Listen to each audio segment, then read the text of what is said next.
বক্তব্য রাখার। আলহামদুলিল্লাহ, সংক্ষিপ্ত কথা ভাই, আমরা জানি সারা দুনিয়ার মধ্যে মুসলমানরা নিপীড়িত এবং বিতাড়িত। আজকে আমাদের ফিলিস্তিনি ভাই বোনদের উপর যেভাবে নির্মমভাবে বোমা হামলা চালাইতেছে, আপনারা সবাই ফেসবুক দেখতেছেন।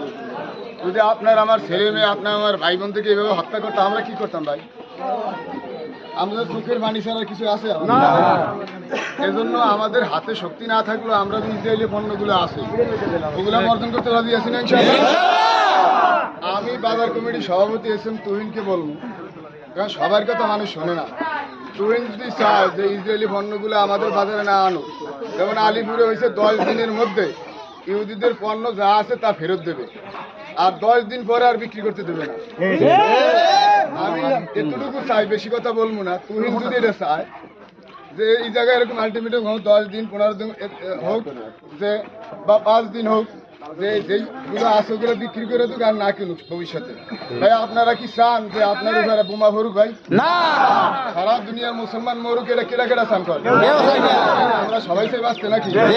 আজকে আমরা এই যে পেপসি খামু, এই পেপসির টাকা ইসরায়েলে যাইয়া আপনার আমার উপর বোমা হয়ে আসবে, এজন্য বোমা হয়ে আসুক, এটা কি আমরা চাই? না, আমরা চাই সারা দুনিয়ার মুসলমানরা এক হয়ে সুখী শান্তি থাকতে চাই না ভাই? আমরা সবাই চাই। আমাদের পাশে আরেকটা রাষ্ট্র আছে ভারত, আপনারা চেনেন না ভারতের সবাই? এই ভারত হলো ইসরায়েলের সবচেয়ে বড় দালাল, বড় বন্ধু হইল ভারত। আল্লাহ রসুল বলছেন অচিরেই ভারতের বিরুদ্ধে তোমাদের একটা যুদ্ধ হইবে। সেই ভারতের বিরুদ্ধে যুদ্ধ অংশগ্রহণ করবে, জাহান্নামের আগুন তো দূরের কথা, ধোঁয়াও স্পর্শ করবে না। এটারে গজাতুল হিন্দ বলছে, গজাতুল হিন্দ। এই গজাতুল হিন্দ ভারতের বিরুদ্ধে যে জিহাদটা হইবে, আমরা তৈরি আছি না ইনশাআল্লাহ?